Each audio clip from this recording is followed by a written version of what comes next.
Eh bien, bonjour mes amis. Je vous propose donc de vous accueillir sur un thème qui est un thème assez technique, qui concerne donc les identités dans le système d'information, mais au-dessus des identités, la fédération d'identités. On est dans un monde, si vous voulez, qui est devenu de plus en plus compliqué, avec des systèmes d'information qui sont morcelés, avec des vieilles applications, des choses plus ou moins indépendantes, des réseaux locaux, de l'Internet. Tout ça nécessite, la plupart du temps, de s'authentifier et donc d'indiquer ce que nous sommes et qui nous sommes. Or, il faut bien reconnaître que ce n'est pas une chose aisée que de s'y retrouver. Alors évidemment, on ne va pas conserver éternellement autant d'identités, de credentials, comme on dit, que nous avons finalement de capacités et de possibilités de connexion. On ne va pas faire comme ça. Mais on va essayer de simplifier la chose de manière à ne pas avoir à se souvenir de tout. Et c'est là où va intervenir la fédération qui, de mon point de vue, est l'un des, on va dire, les aspects les plus délicats aujourd'hui qui est posé aux responsables du système d'information, qui doit assurer à la fois la sécurité, la rapidité d'accès, et puis finalement une certaine souplesse, donc on va dire d'usage. Ce n'est pas simple, et je veux dire que c'est beaucoup plus compliqué que ce que nous avons pu connaître autrefois, où là on avait affaire qu'à un seul système en général, et il n'y avait donc qu'à se déclarer qu'une seule fois. Là, c'est beaucoup plus complexe. Et vous allez voir, donc je vous invite donc à regarder un certain nombre d'aspects. Alors bien sûr, on n'a pas le temps de regarder tout en détail, mais on va quand même essayer donc d'analyser les choses le mieux possible. Alors comme d'habitude, donc je vais partager mon écran. Voilà. Donc il s'agit bien donc de fédération donc et d'identité. Pourquoi est-ce que j'ai mis en dessous You will never walk alone. Ça, c'est l'expression qui est à l'entrée, alors quelque chose que j'avais déjà présenté, qui est à l'entrée du stade de soccer donc de Liverpool en Angleterre, pour dire que les supporters finalement font partie d'une grande famille. Et je pense que ça s'adapte assez bien à notre problème ici de fédération, parce que l'utilisateur finalement ne va pas se sentir tellement isolé parce qu'il va être pris en charge au fond par une espèce de couche supplémentaire qui va lui gommer les aspérités et les complexités des connexions au système d'information. You will never walk alone. Et je trouve que c'est une bonne approche du sujet qui nous intéresse. Alors, le sommaire que nous allons donc suivre, je vais rappeler, alors, il y a un certain nombre de choses dont nous avons déjà parlé. Alors, je m'en excuse auprès de ceux qui ont déjà suivi des webinaires de ce type, mais c'est nécessaire. Il faut quand même rappeler les fondements et donc poser les briques de base au bon endroit. Donc, on va rappeler le concept d'identité qui n'est pas nécessairement quelque chose de toujours bien compris, surtout dans les systèmes d'information des entreprises qui sont éclatés, avec plusieurs systèmes, plusieurs responsables, chacun finalement tirant la couverture à lui. Donc, c'est pas l'idéal, si vous voulez, pour avoir un système totalement homogène. Alors, le concept d'identité, le principe de la fédération, de quoi parle-t-on? Et je veux vous montrer un schéma global, parce que celui qui est responsable de ça, tout au moins qui est chargé de la mise en œuvre d'un système, on va dire, plus global de fédération, eh bien, ce doit être un peu un caméléon et donc de maîtriser un certain nombre de technologies qui sont spécifiques et donc aux éléments qu'il va devoir soit mettre en œuvre, soit avec lesquels il va devoir se connecter. Alors, j'ai fait un modèle donc à deux niveaux, à deux couches, avec les principaux éléments auxquels on aura donc affaire et les technologies donc liées, on va dire connexes. Et ça va depuis JSON avec JWT, ça va donc à XML pour SAML, donc un grand nombre donc de technologies. Donc pour simplifier, j'ai fait une espèce de schéma qui regroupe donc tout ça. Dans l'identité, aujourd'hui, quand on parle de fédération, ce que l'on cherche à faire, c'est de se comprendre. C'est pas pour faire un truc dans son coin, non, c'est de se comprendre. Et en particulier avec ceux que l'on va fédérer et qui ne seront pas dans l'entreprise, donc d'autres systèmes d'information, on va dire d'autres domaines de sécurité. Ça, donc, des entreprises externes. Alors, si chacun identifie les éléments de connexion, mais les éléments qui vont constituer l'identité par des choses qui sont vraiment très particulières et très spécifiques, on aura un mal fou à tout fédérer. Donc, on aurait plutôt intérêt à utiliser donc des standards lorsqu'ils existent. Et c'est pour ça que je rappelle quelques-uns d'entre eux, entre autres les annuaires LDAP. On en reparlera donc un peu plus en détail. Et puis les référentiels de type OID et de type UUID. Donc, je vous rappelle, j'ai eu l'occasion donc déjà de les évoquer. La plupart du temps également, donc la fédération va revenir à fédérer des SSO, des single sign-on, ou bien des web SSO, qui sont en fait déjà une première étape, on va dire, vers la simplification des connexions, puisque on attribuera donc un identifiant, un login et un mot de passe à un utilisateur, et normalement, s'il est couvert par un SSO, eh bien, ça lui permettra d'accéder à plusieurs applications.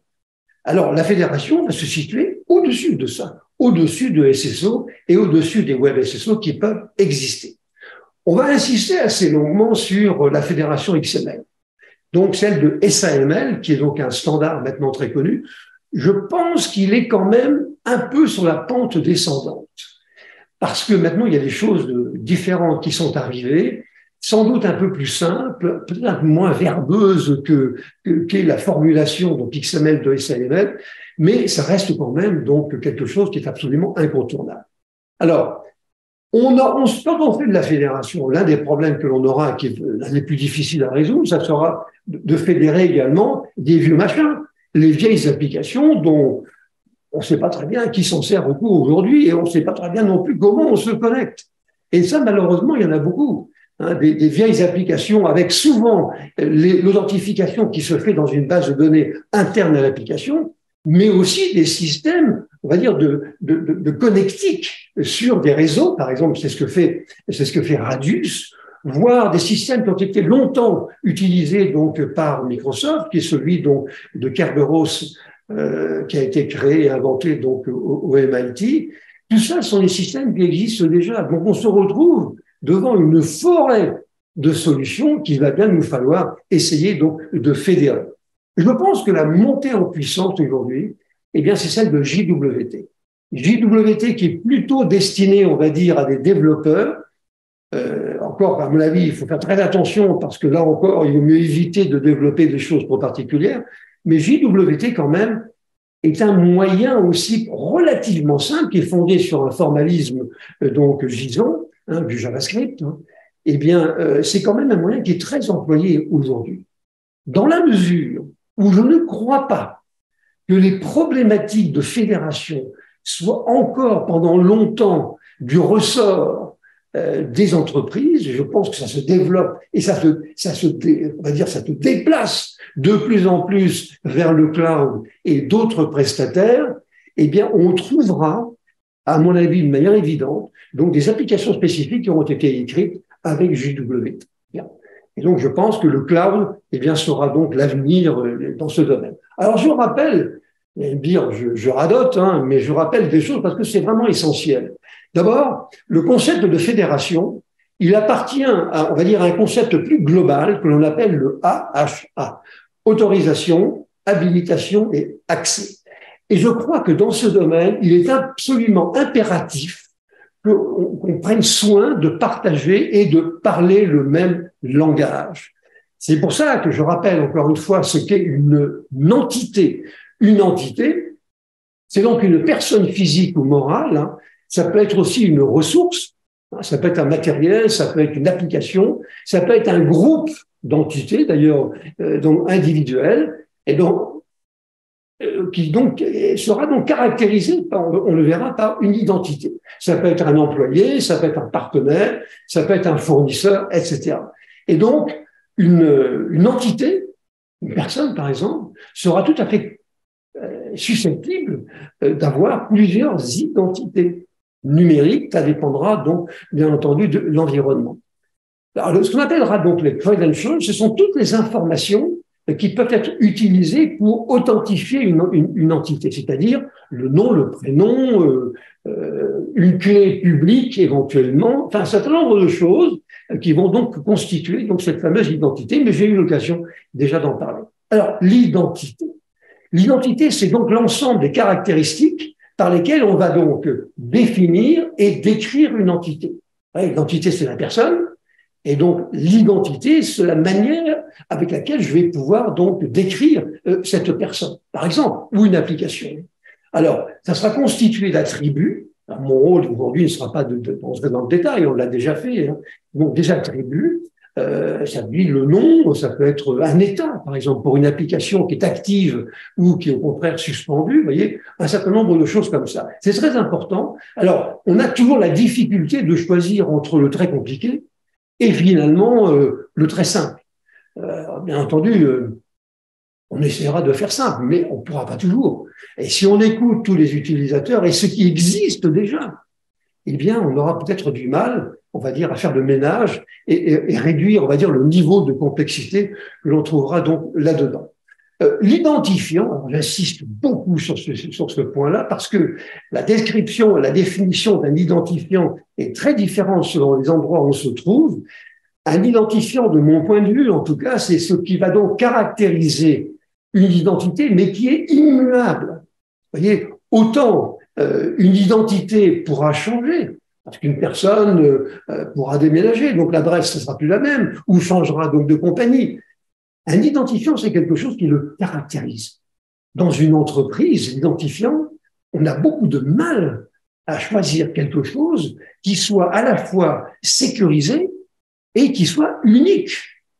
Le problème, c'est comme on est dans la fédération, évidemment, on va donc communiquer avec d'autres systèmes d'information, d'autres domaines de sécurité. Et donc, si on n'a pas pris soin d'avoir quelque chose qui soit véritablement unique, eh bien, on risque d'avoir des doublons avec ce qui viendra donc de l'autre côté. Donc, c'est vraiment quelque chose de délicat et c'est souvent, la plupart du temps, l'identifiant est transparent. C'est-à-dire qu'on ne le voit pas. Ça sera un peu le sésame qui me permettra de faire des choses sans que j'ai conscience que je possède réellement un identifiant. Alors, aujourd'hui, vous avez remarqué, donc, comme moi, que la grande tendance maintenant, c'est d'utiliser l'adresse courriel comme, on va dire, comme identifiant. Alors évidemment, c'est quelque chose d'unique, on est bien d'accord. Seulement, merci et bonjour les dégâts pour la sécurité. Alors, se faire passer pour une adresse courriel, il n'y a rien de plus facile. Hein. Bon, voilà. Donc, ne confondons pas les notions donc d'entité, on va dire d'identité et donc d'identifiant. Alors, dans l'entreprise ou hors entreprise, quelle est finalement, on va dire, la situation dans laquelle nous nous trouvons en général? Alors ici, je parle plus, on va dire, de grosses entreprises que de PME. La problématique, on va dire, de fédération, de fédération donc d'identité se pose en plus dans une grosse structure que dans une petite. En général, on se retrouve face à ça. En gros, c'est le paysage avec des utilisateurs qui sont dans une entreprise et donc qui vont vouloir se connecter à un certain nombre d'applications. C'est ce qu'on voit sur la partie gauche de ce schéma. En général, enfin, on trouve maintenant de plus en plus des single sign-on internes qui permettent à mon utilisateur bien, de n'avoir à se souvenir que d'un seul donc login, on va dire, d'une seule identité, hein, mais il est représenté en réalité dans le SSO par son identifiant. Et c'est lui qui va lui permettre d'entrer dans les applications sans avoir à connaître autant d'identités, de mots de passe et de login que vous aurez donc d'applications. En général, c'est donc comme ça. Avec un SSO, on peut se connecter également. Vous trouvez aussi beaucoup dans les entreprises maintenant des annuaires LDAP. LDAP est le standard aujourd'hui. Et donc, ça fait quand même pas mal d'années que ça existe. Alors, vouloir écrire, fabriquer ses propres annuaires, j'aurai l'occasion d'en parler un peu plus loin, moi, je pense que c'est de la folie furieuse. Écrire un annuaire en utilisant le framework JNDI du monde Java, alors, c'est peut-être très satisfaisant d'un point de vue technique, mais alors après, il va falloir se le cultiver tout le temps. Et si la personne, le chef de projet qui aura donc géré ce projet est parti, bonjour les dégâts, encore une fois. Donc voilà, on est dans une situation où on aura donc un annuaire ou plusieurs annuaires LDAP, et tous les projets auxquels nous participons, je le vois bien, c'est souvent ce qui se passe. Hein. On a une fédération interne, une fédération donc d'annuaires donc qui sont différents, parfois d'ailleurs portant sur des données qui sont les mêmes, mais identifiées de façon différente. On aura à l'extérieur de l'entreprise donc on aura donc là encore d'autres domaines de sécurité avec leur propre SSO, et puis on aura là-dessus donc le Web SSO qui est finalement la fédération d'identité, mais cette fois-ci au niveau Internet. Bon, notre problème, celui qu'on va essayer de résoudre donc, ensemble aujourd'hui, c'est donc d'arriver à faire en sorte que toute cette complexité soit finalement gommée par la fédération et que l'on puisse ne se rappeler que d'un seul mot de passe et d'un seul donc login pour pouvoir se connecter. Maintenant, que ce soit compliqué derrière, ça c'est pas mon problème. Hein, ça c'est le problème soit du TI de l'entreprise, mais de plus en plus des prestataires dans le cloud. Et donc ça c'est pas mon problème. Ce que je veux, c'est que pour moi ça soit plus simple, parce que j'ai autre chose à faire que de résoudre des cas compliqués de connectique. Parce que le système d'information pour lequel je suis est compliqué. Les technologies qu'on voit arriver maintenant dans ce domaine, d'abord, c'est d'une certaine manière, c'est la biométrie, mais la biométrie n'a pas rendu les services auxquels on pouvait s'attendre, parce que c'est quand même quelque chose qui est relativement facile à falsifier. Hein. Alors évidemment, on voit arriver l'intelligence artificielle, c'est très clair, mais aussi la blockchain, parce que la blockchain, donc, qui est cette architecture applicative qui permet donc, on va dire, de délocaliser une vérité, eh bien, les identifiants, l'identité, identifiant, etc., d'un utilisateur, ça fait partie des choses qu'il ne faut pas, que l'on ne peut pas altérer. La blockchain peut être une excellente solution pour, on va dire, répartir ces données d'authentification dans un domaine bien particulier, un domaine de un ou plusieurs systèmes d'information, de les répartir, chaque serveur, finalement, chaque système d'information ayant l'ensemble des habilitations qui existent. C'est un moyen de partager finalement tout ça. Alors, on n'y est pas encore tout à fait, mais ça devrait peut-être venir. Alors, le principe de la fédération et en fait, on le voit ici relativement simple, hein, c'est que la fédération, c'est un mécanisme qui permet donc à une structure, on va dire, invitante, ça peut être un système de sécurité, ça peut être une application, ça peut être un prestataire, de regrouper, je préférerais peut-être dire inviter, d'autres domaines de sécurité étrangers, d'autres systèmes d'information, de manière à ce que les usagers de ces autres systèmes puissent accéder à mes ressources sans avoir à s'identifier de nouveau. Bien entendu, les questions de sécurité, on aura quand même la maîtrise et la main sur les droits que nous attribuons, on va dire, à ces étrangers à notre propre système. La fédération, ça sera ça.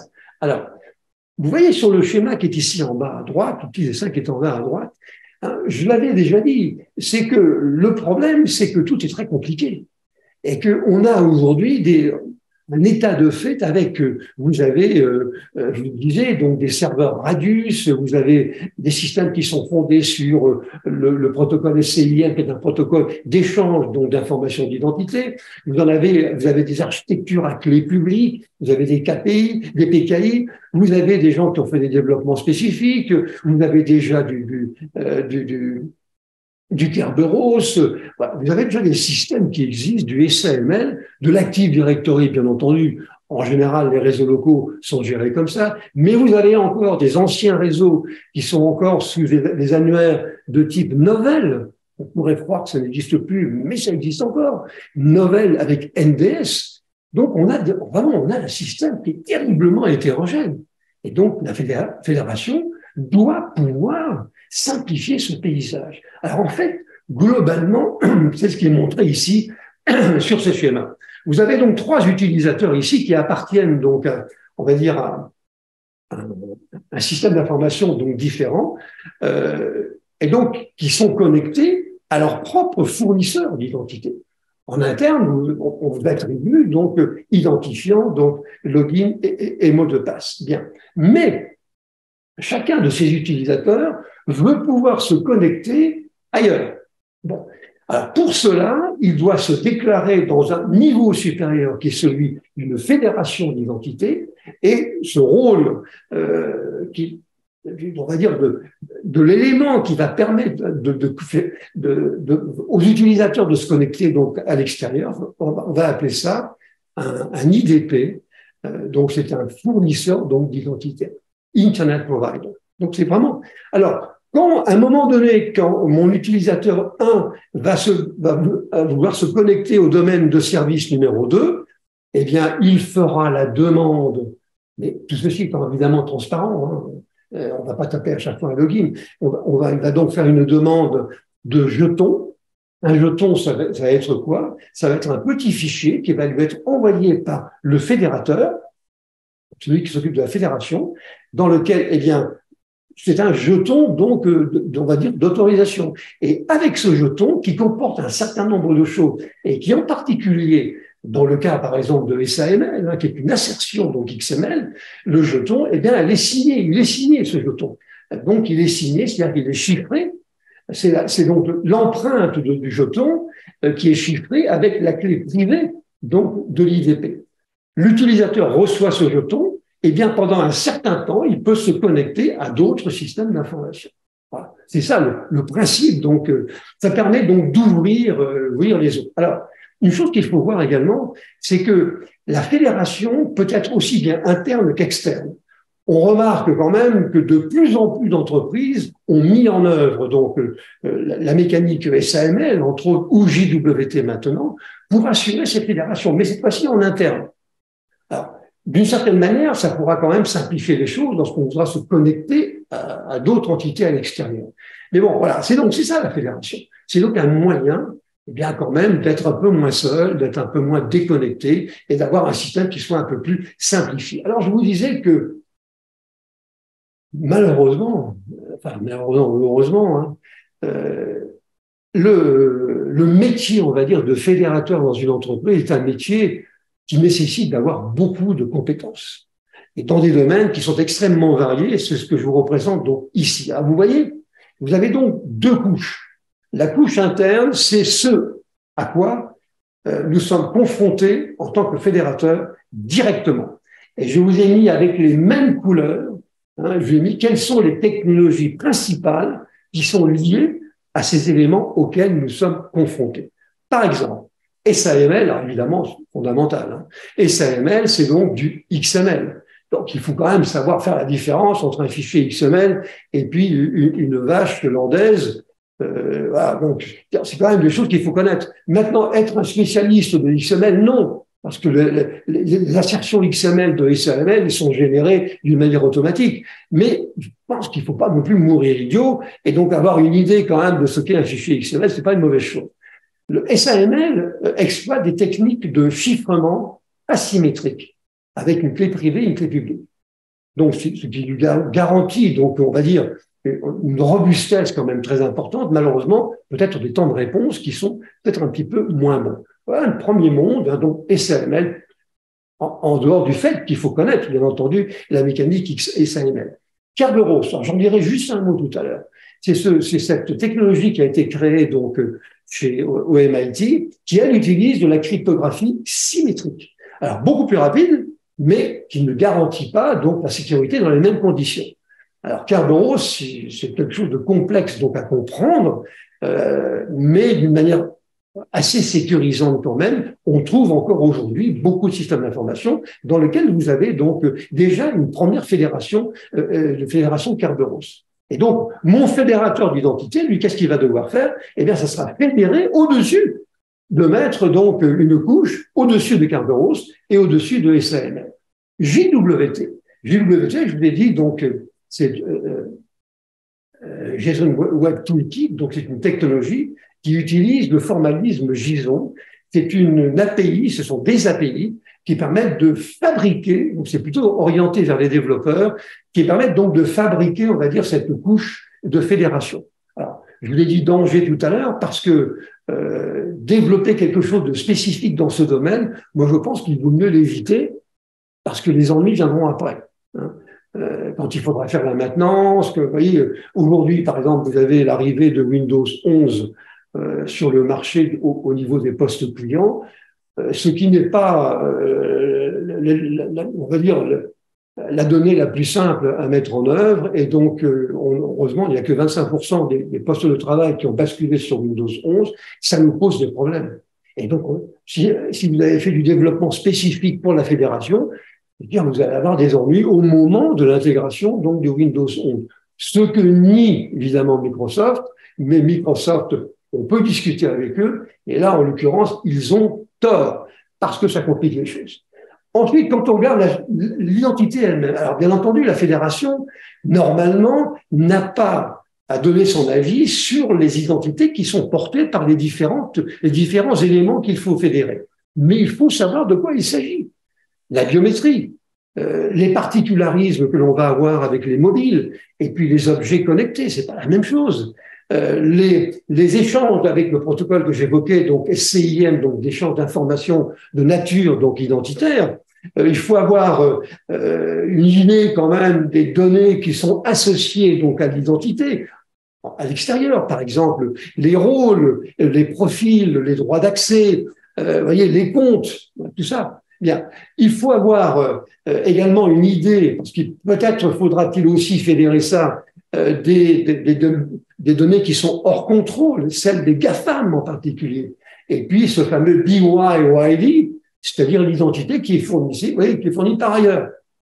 Alors bon, il faut quand même comprendre de quoi il s'agit. Et puis, bien entendu, il faut avoir une idée, parce que certains attributs donc de l'identité pourront peut-être être récupérés dans des référentiels tels que l'OID, tels que l'UID, mais aussi l'IBAN pour les banques, hein, l'UPC dans le monde de la distribution, dans le domaine de l'édition des ISBN ou l'ISSN. Bon, il y a un grand nombre comme ça, donc, de référentiels qui existent. Il ne faut pas se retrouver démunis dès lors qu'on va se retrouver en face de ça. Bon, vous avez, à côté de ça, vous avez d'autres technologies. Vous avez Active Directory. Active Directory, c'est un monument. Partout, vous le trouvez. Et vous trouvez très souvent, d'ailleurs, Active Directory comme étant l'outil de fédération. Pendant bien longtemps, moi, j'ai pensé que ce n'était pas son rôle, mais il faut reconnaître maintenant qu'en particulier avec AD sur le cloud Azure de Microsoft, c'est quand même une solution qui est très crédible et qui marche bien. Bon, donc Active Directory, bien entendu. Les autres annuaires, j'ai évoqué les fous furieux qui ont été développés des applications avec du JNDI ou on va dire des frameworks très particuliers. On n'en sortira pas avec ça, hein, parce que bon, malheureusement, il y en a beaucoup. Hein. Vous avez donc les applications anciennes que j'évoquais, et puis vous avez également les évolutions donc de ces identités vers des mondes différents, que sont celles de l'intégrer, des intégrés de gestion d'identité, donc les IAM, le CIAM, parce que peut-être dans votre montage de fédération, vous aurez à gérer non seulement l'identité de vos utilisateurs, mais également celle de vos clients. C'est ça que fait donc CIAM. IRM, l'idée, c'est la même chose, mais la gestion, on va dire, des comptes qui sont, par exemple, des IoT. Les objets donc connectés. Si vous en avez 3 milliards donc à gérer, c'est pas aussi facile que de gérer 3 utilisateurs au service informatique. Hein. Bon, tout ça, il faut quand même avoir quelques idées. Et puis alors, vous avez encore quelques notions donc, qui sont dérivées un petit peu de tout ça. La notion de certificat, il faut quand même savoir de quoi il s'agit. Donc, pour les contrôles d'intégrité, avec la norme X509, le respect des règlements donc de type RGPD. Parce que qui dit fédération, ça veut dire prendre en compte, peut-être, en obligation, le respect des RGPD ou d'une autre contrainte réglementaire. Et ça peut être aussi ça. Or, malheureusement, dans votre fédération, il y aura probablement, et je pense entre autres aux applications anciennes, il y aura probablement donc des endroits où on ne respecte pas justement ces choses-là. Donc, il faut le connaître. Et puis enfin, un dernier point pour lequel il faut avoir une idée tout de même, hein, et c'est celui de l'identité souveraine qui est cher donc à un dénommé donc Christopher Allen, qui donc part du principe que tout ce qui nous concerne, même en tant qu'employé utilisateur, eh bien, ne doit pas sortir de notre contrôle. Très bien. Moi, je veux bien, mais je ne sais pas trop comment on va faire. Hein. Bon, pourquoi pas. Donc, l'identité souveraine, dans certaines entreprises, on vous dit, arrangez-vous pour que dans votre fédération, vous ayez quand même, laisse la main quand même aux utilisateurs pour pouvoir contrôler ce qui les concerne. Ça fait beaucoup de choses, vous savez.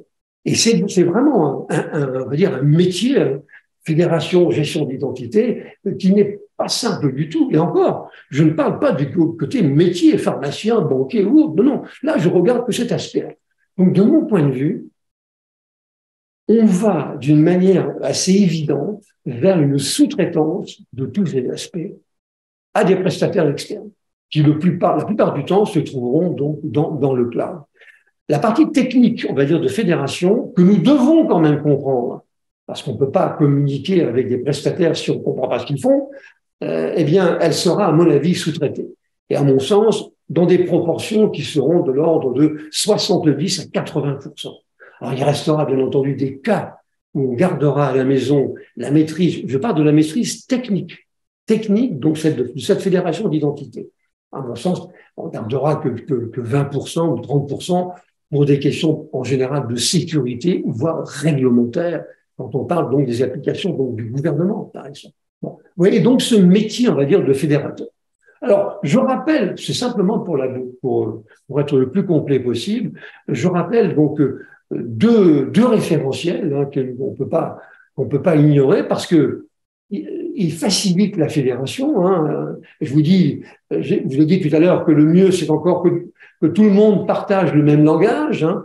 Et OID et UID sont deux moyens qui permettent donc d'identifier, ce sont donc des identifiants qui sont standards et qui décrivent des tas de choses. Hein. Ça peut être le pays, ça peut être un type de données, ça peut être n'importe quoi, hein, ça peut être.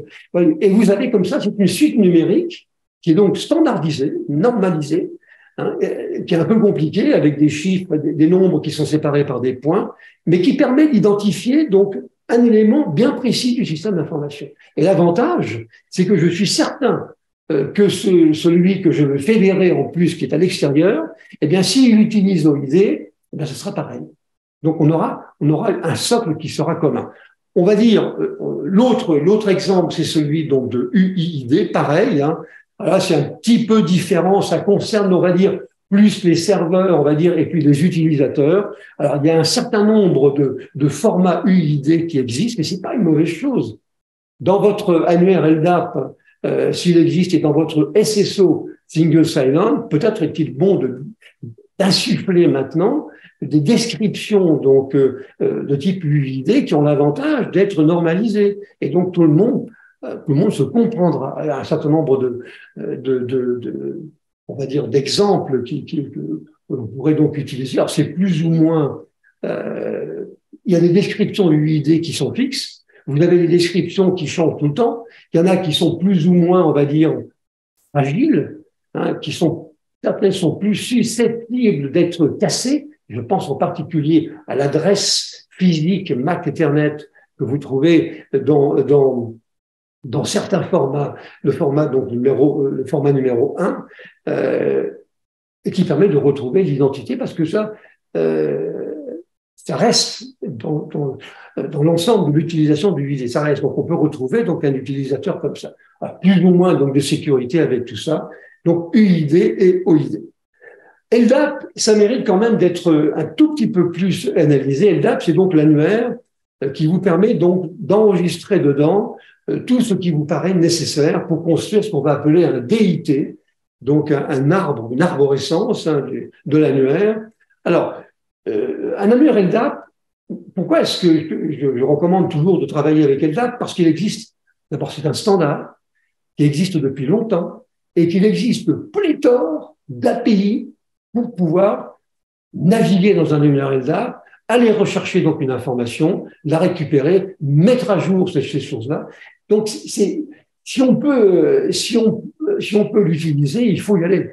Et veillons justement à ce qu'on reste bien au niveau de standardisation les plus récents de manière à ne pas avoir de distorsion. Il faut se rappeler qu'un annuaire LDAP, vous voyez, plutôt que de faire un annuaire GNDI en Java, je préférais construire donc un annuaire LDAP ou construire des branches d'un annuaire LDAP existant pour intégrer les éléments d'une nouvelle application. Vous voyez, donc je ferais plutôt comme ça. Alors, c'est donc pas une base de données, mais bien entendu, les données qui sont de l'annuaire LDAP, qui est une description en fait, on va dire textuelle de ce qu'il y a à l'intérieur, eh bien, vous allez mettre ça bien entendu dans une base de données. Donc, on peut accéder à l'information, on peut donc définir une organisation et le type de données que vous allez mettre dans votre annuaire. C'est un système de nommage. C'est un système fonctionnel qui décrit comment vous pouvez accéder donc à l'information, etc.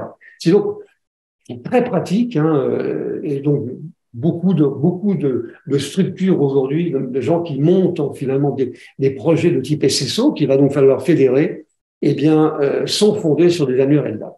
Voilà. Et malheureusement, on en a souvent plusieurs dans les entreprises, et c'est pas très simple. On pourrait tout casser et dire, voilà, maintenant, pendant 3 ans, on ne travaille plus avant d'avoir le nouveau système. C'est là où interviendra donc la fédération en gommant, en essayant de gommer donc les éventuelles incompatibilités qu'il pourrait y avoir. Je rappelle là également, je vous dis simplement, c'est simplement pour être sûr qu'on n'oublie rien, le single sign-on, donc c'est l'application qui permet donc à un utilisateur de se connecter à un grand nombre de ressources, ce qu'on ferait donc dans une fédération, c'est bien l'objectif, en ne se souvenant donc que d'un mot de passe et puis donc d'un login, d'un nom. Alors, une chose que je voudrais préciser, c'est que en général, dans beaucoup d'entreprises, vous trouvez donc sur le réseau local, vous trouvez donc un annuaire de type, vous avez donc Active Directory, l'annuaire Active Directory. Et puis bien souvent, le méta-annuaire, donc qui est au-dessus, lui, eh bien, il est également Active Directory. Alors, j'ai eu l'occasion de donner un point de vue sur ce sujet, partant de l'idée que on peut être réticent à l'idée que Microsoft a donc les clés de toute votre installation et de tout votre système d'information, mais il faut aussi reconnaître que ça fonctionne bien. Et par exemple, si vous voulez mettre en centrale, vous voulez mettre donc un autre système, d'autres mécanismes d'annuaire, en particulier open source, qui pourraient vous donner le sentiment d'être un peu indépendant des grands prestataires donc de la planète, ce qui est vrai mais aussi très largement faux, eh bien, il va falloir assurer donc des connexions à cet annuaire central, ce qu'on va appeler donc un méta-annuaire. Eh bien, Microsoft ne posait aucun problème pour nous donner l'outil qui permettait de faire une synchronisation d'un annuaire Active Directory avec un autre annuaire central. Donc, il ne faut pas croire qu'il y ait donc de l'obstruction de la part de ces grands acteurs. Et au contraire, en fait, ça marche très bien. Mais dans la pratique, les SSO sont quand même largement faits avec Active Directory. Je précise également un autre point, c'est que par moment, parfois, eh bien, on n'arrive pas à faire la synchronisation entre les annuaires qui existent et puis un méta-annuaire central auquel pourrait donc se référer d'ailleurs un outil donc de fédération. Bien. Pour un certain nombre de raisons. Et je pense entre autres aux gros intégrés de type SAP, vous voyez, tous ces machins-là, qui eux-mêmes ont déjà en interne, ont leur propre SSO, mais qui n'est pas celui que je voudrais monter. Or, on n'a pas accès aux internes de ces SSO d'une manière libre. On ne peut y accéder que par des utilitaires qui nous sont fournis par les prestataires et qui nous donnent une perception à un moment donné, mais toujours décalée, jamais en temps réel, toujours décalée de ce qu'il y a à l'intérieur donc de l'annuaire. D'où la possibilité qu'il y ait des décalages entre ce qu'il y a dans l'annuaire et la réalité donc du terrain. Bon, on a eu l'occasion d'en parler, j'en dis pas plus. Le Web SSO, évidemment, maintenant, on est sur Internet, et ça paraît très clair. Et donc, c'est une forme particulière, on va dire, donc de SSO, mais qui a le même objectif, à savoir donner donc un identifiant transparent, un login et un password donc à un utilisateur, de manière à ce qu'il puisse se connecter à je ne sais combien de ressources sur Internet sans jamais avoir à se reloguer. Alors, le Web SSO mettra lui aussi, de la même manière qu'un SSO est un outil fédération, le fameux triptyque utilisateur, fournisseur de services, et puis le fameux IDP, donc Internet, donc Provider, Identity Provider, pardon. Donc, vous voyez, finalement, c'est la même chose, simplement, sauf qu'on est dans le monde, donc on est sur Internet. Alors, il y a quelques petites choses quand même qu'il faut encore faut avoir quelques idées là-dessus. C'est, avant de regarder d'un peu plus près, donc les fameux protocoles, donc les SAML et les autres, OAuth. Il faut savoir ce que c'est que OAuth. OAuth n'est pas un protocole d'authentification. C'est un protocole qui permet à un utilisateur de se connecter à une ressource en utilisant une autre identification. Alors, celle de Google, celle de Facebook, celle de Twitter, tout ce que vous voudrez. Et donc, la mécanique de OAuth consiste à faire quoi? Eh bien, elle consiste à dire, lorsque je me connecte à un service provider, donc un serveur d'application, eh bien, le serveur d'application va aller chercher chez le détenteur de votre identité, mettons Facebook, il va aller chercher un certain nombre d'informations et ce serveur donc d'identité va lui donner donc le droit d'usage de cette information. Et donc à partir de là, vous allez pouvoir vous connecter, ça va pouvoir fonctionner. C'est donc un moyen de garantir, on va dire, le contrôle de la propriété. Ce n'est pas un outil de communication. Et en général, d'ailleurs, on utilise les deux protocoles OAuth 2.0 maintenant et OpenID Connect, qui est une couche qui, elle, se met au-dessus de OAuth, mais qui, elle, assure la communication entre les différents partenaires. Bon, ça, on passe dans le détail, hein, mais d'ailleurs, vous avez énormément d'applications aujourd'hui et d'API qui sont disponibles pour pouvoir travailler avec ça. À tous les coups, vous allez vous trouver dedans. Parce que maintenant, on en est là. Hein. Vous avez une identité, donc Twitter, une identité X, une identité Y. Vous voyez, donc, et vous voulez continuer donc à vous servir de celle-là. Hein, j'avais l'occasion donc de m'exprimer sur ce sujet. Moi, j'avais dit que même nous, donc chez Le Marçon, moi, je me suis toujours opposé à ce qu'on puisse se connecter chez nous avec cette identité-là. Mais je sais pertinemment que nous qui sommes donc des epsilon positifs tendant vers zéro par rapport à ces grands prestataires, et je ne pourrais pas continuer éternellement, sinon c'est les clients qui vont s'en aller. Donc on sera bien obligé donc d'y passer, et si on dépasse, eh bien il faudra se coltiner et mettre en œuvre à travers des API dans ma fédération, eh bien il faudra que je mette en œuvre donc ce protocole donc OAuth. Alors historiquement, bon, je ne peux pas rentrer trop dans le détail quand même, hein, mais le protocole qui a été le plus utilisé pour faire de la fédération, hein, je rappelle, fédération, un outil de fédération qui fédère donc un ensemble de systèmes d'information ou de domaines de sécurité et qui va attribuer des droits d'usage à un utilisateur qui va se connecter sur un autre système d'information. SAML, donc c'est du XML. Je vous disais tout à l'heure qu'il faut quand même avoir une idée de ce qu'est donc XML. Alors c'est un format de message XML, on va appeler ça donc, ce sont des assertions, mais il y a également d'autres éléments qui sont caractérisés et qui sont décrits par les formats par les formats SAML, en particulier donc par exemple, les profils. L'intérêt des SAML pendant longtemps, c'est que c'est une norme. Et SAML, c'est donc a été normalisé par l'OASIS. Or, l'OASIS est quand même, on va dire, un partenaire essentiel dans notre monde, et ce qui est standardisé par eux, a quand même a toutes les chances de perdurer dans le futur, et c'est bien ce qui s'est passé donc avec SAML.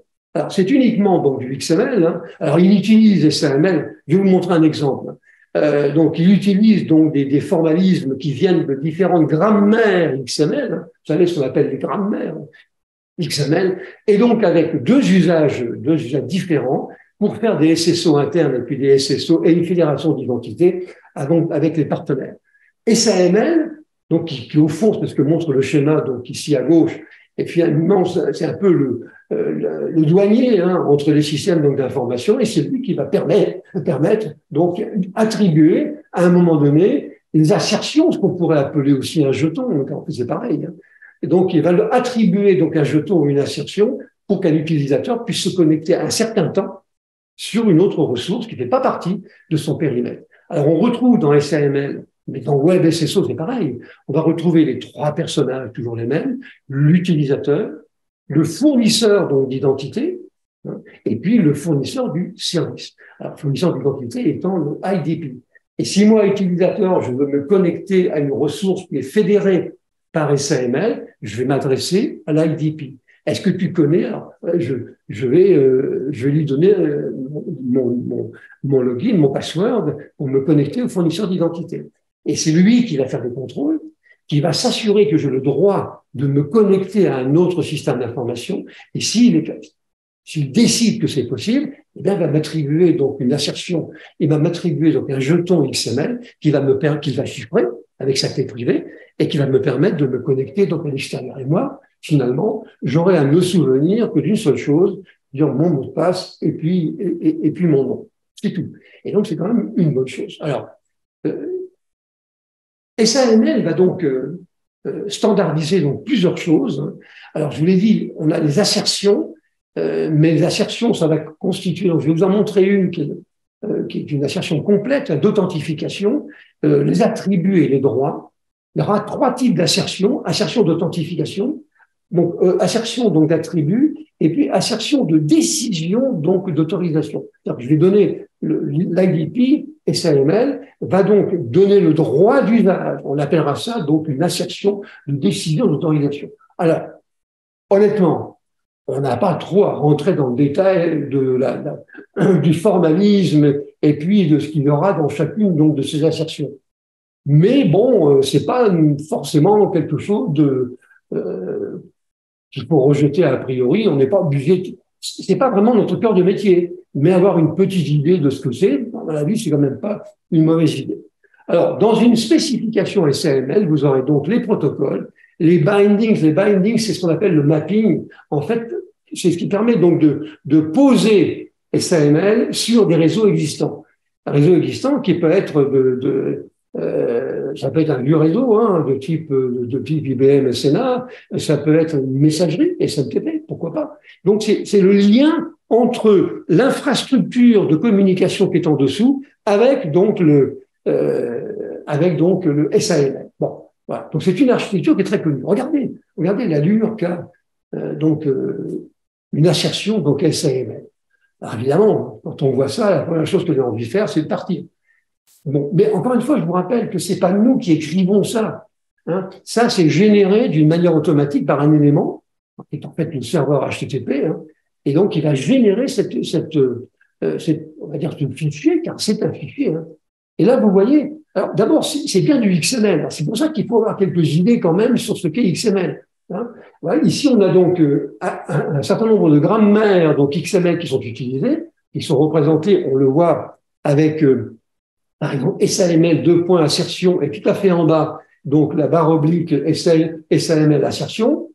Entre les deux, vous avez toute l'assertion. Mais à l'intérieur, vous avez donc l'identifiant de l'assertion, vous avez l'heure d'émission de l'assertion, vous avez l'identifiant de l'IDP auquel vous vous connectez, vous avez la signature électronique qui porte donc sur l'assertion, parce que ça a été fourni donc par le fournisseur d'identité. Vous avez énormément de choses qui sont là-dedans et qui appartiennent, ce sont donc des éléments XML qui appartiennent à des grammaires XML qui sont décrites, alors c'est pas vous qui le faites, mais qui sont décrites au début par ce qu'on appelle un XML NS, NS pour namespace, et qui permettent donc, parce qu'autrement, si on ne met pas on va dire l'URL de l'endroit où on va trouver la description, l'explication de chacun de ces éléments-là, eh bien, on dira que votre assertion n'est pas valide. Ça, c'est le principe XML, bien formé et valide.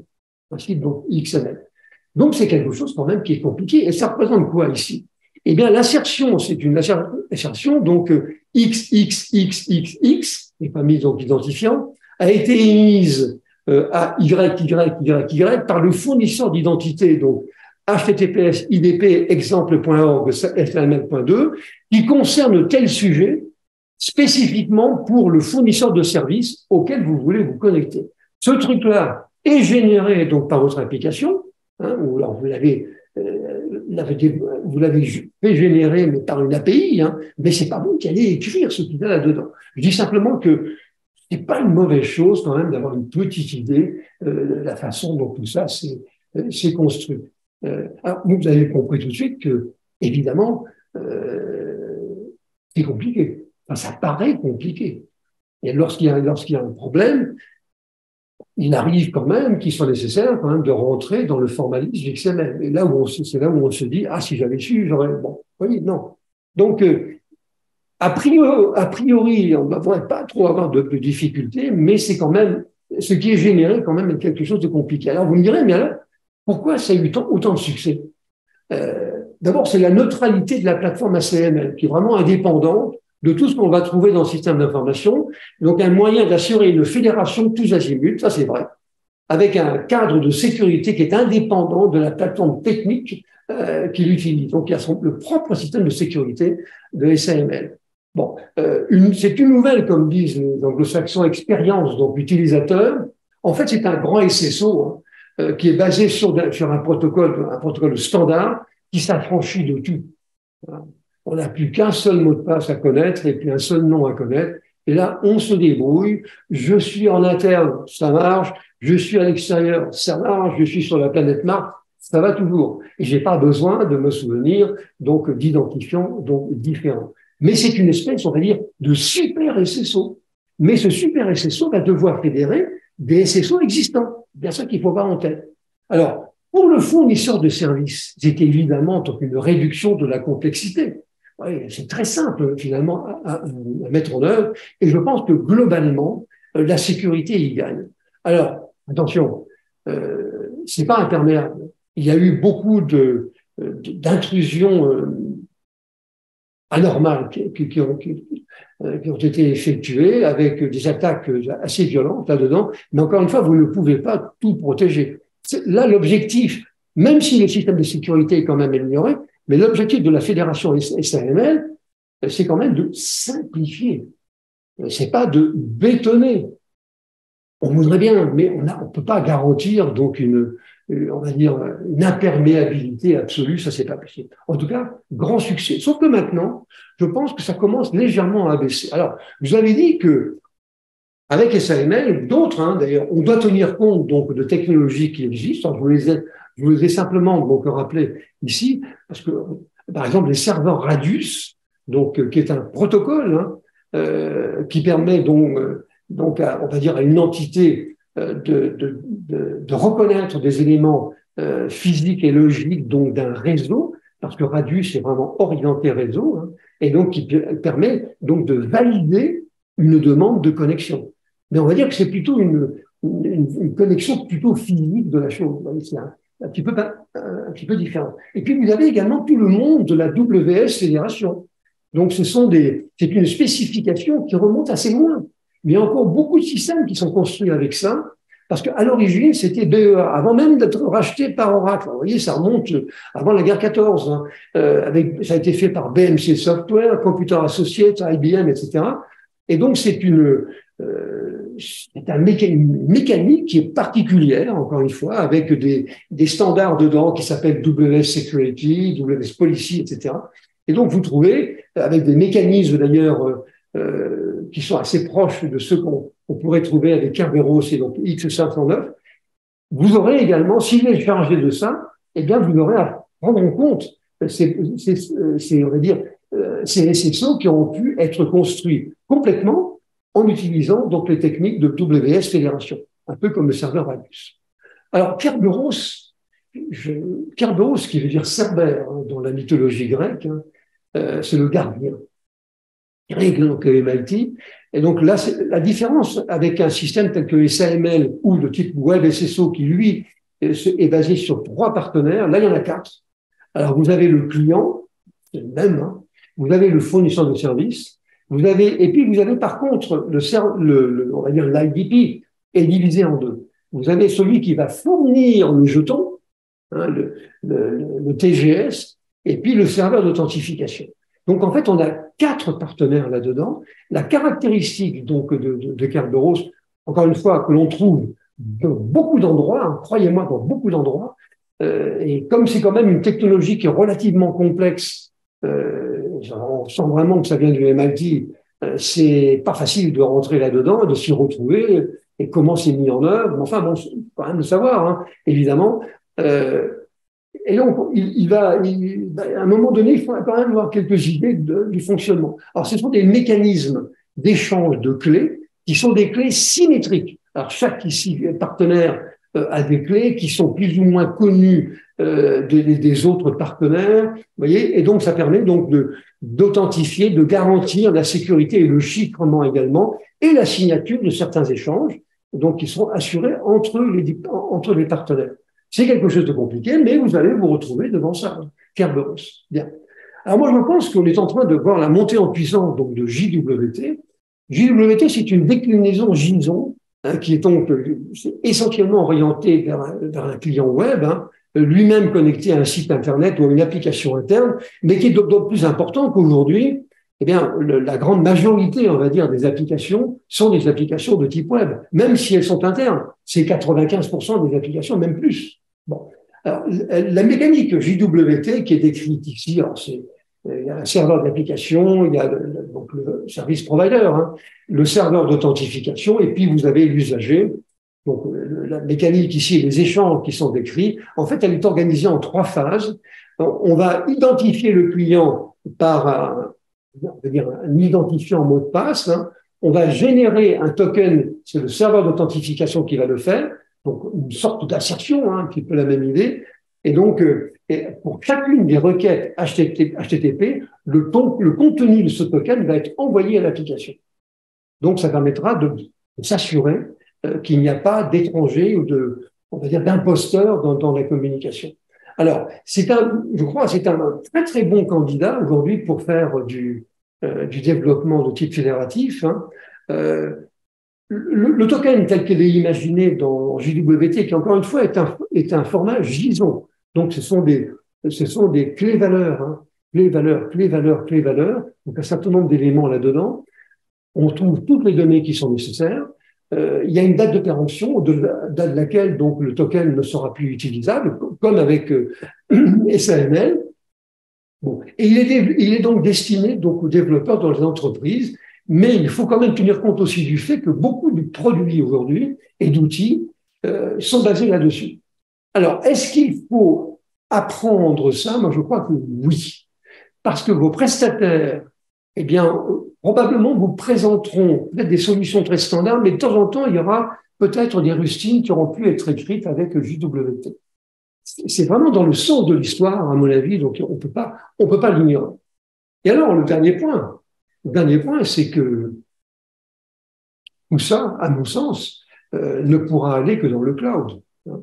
Bon, on va devoir, le fait de gérer l'hétérogénéité donc des annuaires, des applications, vous n'allez pas commencer, à mon avis aujourd'hui, à dépenser des fortunes pour essayer de tout fédérer. Il existe aujourd'hui des moyens qui sont standards, mais malheureusement pour nous, ils sont dans le cloud. Alors ici, j'ai pris un exemple avec Active Directory. Donc vous avez Active Directory, donc dans l'entreprise, ça constitue ce qu'on appelle des forêts. Les forêts sont constituées d'arbres, et donc les arbres, donc vous aurez des annuaires LDAP, des annuaires Active Directory, mais Active Directory d'ailleurs c'est compatible LDAP. Bon, et donc ça permettra d'assurer avec une solution qui sera dans le cloud, eh bien la connectique et la fédération de l'ensemble des partenaires, fussent-ils non Microsoft. Microsoft donc s'est rendu compatible. Alors, vous allez croire que je fais la publicité pour Microsoft. Pas du tout. C'est absolument pas vrai. Mais simplement, il y a quand même des choses qu'il faut dire. On va dire la connectique, un peu celle qu'on évoquait tout à l'heure pour les SSO, eh bien, maintenant, elle est standard dans le cloud Azure, avec toutes les solutions qui existent maintenant, même avec des solutions qui sont un peu anciennes, telles que IBM Tivoli, par exemple, NetIQ, Okta, qui est quand même la solution aujourd'hui, l'une des solutions en tout cas préférées des utilisateurs, qui est elle-même d'ailleurs dans le cloud. Vous avez donc une solution qui est proposée ici c'est Active Directory dans le cloud, qui se charge de tout. Bon, je pense qu'il faut quand même comprendre. Là, je rappelle toujours une phrase qui est essentielle. Si vous ne comprenez pas, vous ne savez pas. Alors là, il faut comprendre, même si c'est pas nous qui mettons en œuvre. Je rappelle toujours ça, et je pense que c'est une bonne manière, on va dire, de faire les choses, parce que développer des solutions trop spécifiques, ça me paraît quand même vraiment trop dangereux voire même inutile. Maintenant, ça dépendra bien entendu de la stratégie, de la politique de votre entreprise. Est-ce qu'on y va ou est-ce qu'on n'y va pas? C'est pourquoi je rappelle toujours une chose, c'est qu'avant de se lancer dans de grands chantiers comme cela, car ça, c'est des grands chantiers, hein, vous faites le métro complet de la ville, hein, eh bien, il faut avoir l'accord de la direction générale. C'est pas à nous, au TI, donc, de prendre des décisions qui sont des décisions structurantes, hein. Donc, il y aura peut-être des développements à faire, mais il faut tenir compte un peu aussi de l'évolution des équipes informatiques et de développement. On n'aura plus les mêmes ressources de demain. Par contre, les problèmes de SSO, de fédération vont s'amplifier de plus en plus donc, dans les années à venir. Et je pense que ça fait partie des sujets sur lesquels il faut maintenant passer du temps. Voilà ce que je voulais vous dire un petit peu. Donc, bien entendu, cette présentation sera disponible de même que le PowerPoint, si vous le souhaitez. Alors, je vous attendrai la semaine prochaine, donc le 30, donc, parce qu'on va vers les vacances en parlant de choses un petit peu moins techniques.